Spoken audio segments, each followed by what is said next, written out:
Loué soit Jésus-Christ, sa paix soit avec vous. Lorsque, par la grâce de Dieu, j'ai découvert que Dieu existait, je n'ai plus pu vivre comme avant. Il me fallait vivre avec Dieu, mener une vie religieuse. Mais dans quelle religion aller?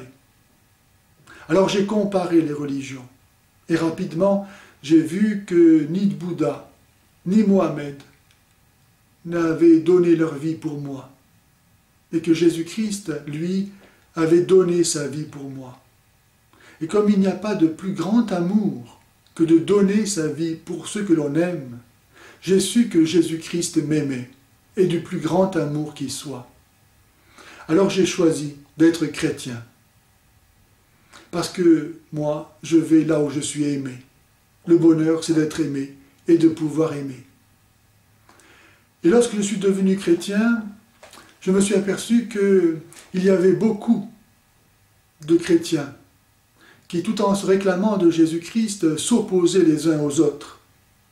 Il y avait les orthodoxes, les anglicans, les protestants, les évangéliques, les pentecôtistes, les méthodistes, les catholiques, et d'autres encore peut-être.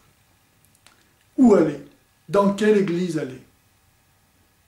Alors, à un moment donné, par la grâce de Dieu, j'ai vu que dans l'église catholique, à cause de la présence du pape, il y a donné le signe de l'unité, qui est le signe de l'église du Christ venu pour rassembler les hommes en un seul troupeau.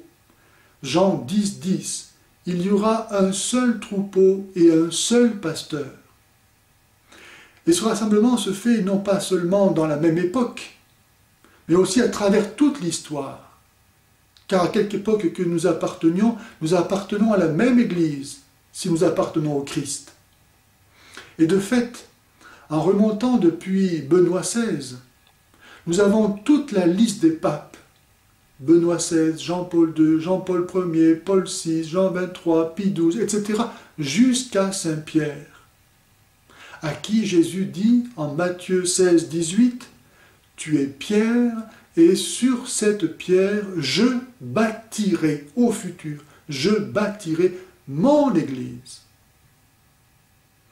Et donc j'ai vu que cette succession des papes était comme le fil rouge par lequel, à travers l'histoire, je pouvais être relié à la fondation même de l'Église par Jésus.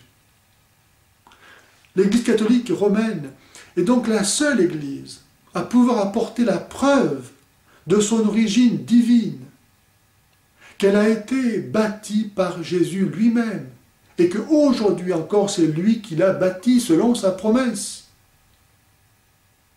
Avant Luther, au XVIe siècle, il n'y a pas de protestants. Les protestants n'ont donc pas été fondés par Jésus-Christ.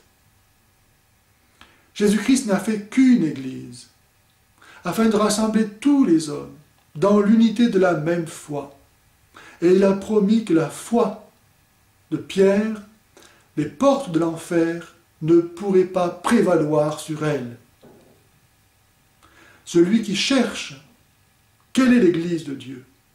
Car Dieu est unique, le médiateur est unique, la foi est unique, le baptême est unique, et l'Église aussi est unique. Celui qui cherche cette unique Église ne peut pas ne pas la trouver, car elle est la seule dans l'histoire de l'humanité à pouvoir apporter la preuve historique de son origine par Jésus-Christ lui-même.